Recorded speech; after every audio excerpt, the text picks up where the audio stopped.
ఇక మా బ్రదర్ సంగతి చెప్పాలి. మా కులపాయన పవన్ కళ్యాణ్ గారు పిఠాపురంలో పోటీ చేస్తున్నాడు. 2 రోజులు ప్రచారం చేస్తాడు, 5 రోజులు పడుకుంటాడు. ఎందుకైనా నీకు రాజకీయాలు నాకు అర్థం కాలేదు. జ్వరం వచ్చిందంట, జ్వరం వచ్చి పడుకుంటాడు. 2 రోజులు తిరగగానే జ్వరం వచ్చింది, ఎండగొట్టింది, మళ్ళీ పడుకుంటాడు, హైదరాబాద్ వెళ్తాడు. ఎందుకు మీకు రాజకీయాలు చెప్పండి, నాకు అర్థం కాలేదు. ఆయన అక్కడ లాక్ అయిపోయాడు. రాష్ట్రం అంతా తిరిగే పరిస్థితి లేదు. చంద్రబాబు నాయుడికి తప్పదు కాబట్టి తిరిగేటటువంటి ప్రయత్నం చేస్తున్నారు. తిరిగి వచ్చి మా మీద విమర్శలు చేస్తాడు.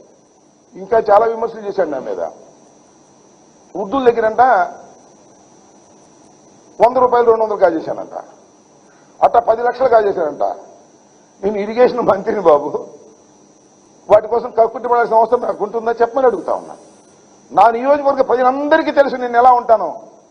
డబ్బుల కోసం కక్కుర్తి పడేటటువంటి నీచమైన మనస్తత్వం నాకు లేదు లేదు లేదు అనే విషయం తెలుగుదేశం వారిని అడిగినా కూడా చెప్తారు. బ్రదర్, నారా చంద్రబాబు నాయుడు గుర్తుపెట్టుకోమని మనవి చేస్తున్నా.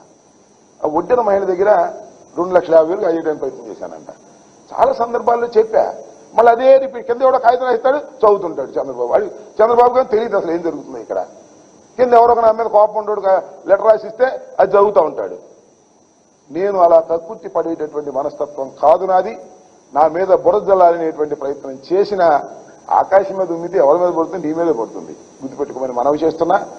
నేను ఈ నియోజకవర్గంలో నన్ను చంద్రబాబు నాయుడు గారు బాగా కక్ష పెట్టాడు, మంచిదే, నాకేం ఐ డోంట్ కేర్.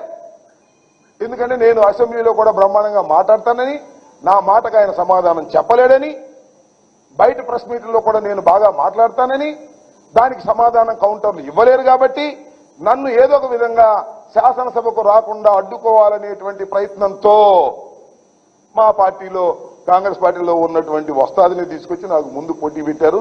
అనేక పార్టీలు మారొచ్చినటువంటి వ్యక్తి, నిన్ను అడ్డగోలుగా తిట్టినటువంటి వ్యక్తి. తెలుగుదేశం వాళ్ళు కూడా చెప్తున్నా, ఆయన అన్ని పార్టీలకు కన్నాలు వేశాడు. మీ పార్టీలో కూడా ఉంటాడు అనుకున్నారా? ఏమీ లేదు. తెలుగుదేశంలో అతను ఉండే ప్రశ్నే లేదు. ఓటమి పాలవగానే మళ్ళీ ఎక్కడో కూడా చెక్కేస్తాడు. గుర్తుపెట్టుకోమని మనవి చేస్తున్నా. అలాంటి వ్యక్తిని తీసుకొచ్చి నా మీద పోటీ పెట్టి నన్ను ఓడించాలనేటువంటి ప్రయత్నం చేస్తున్నారు. అనేకమైన గ్లోబల్ ప్రచారాలు చేస్తున్నారు. నేను మనవి చేస్తున్నా, ఈ రాష్ట్ర రాజకీయాల్లో జగన్మోహన్ రెడ్డి గారి అండతో నేను 3వసారి పోటీ చేస్తున్నా. ఇక్కడ నా ప్రజలు నన్ను ఆశీర్వదిస్తారనేటువంటి ప్రగాఢమైన విశ్వాసంతో ఉన్నా నేను.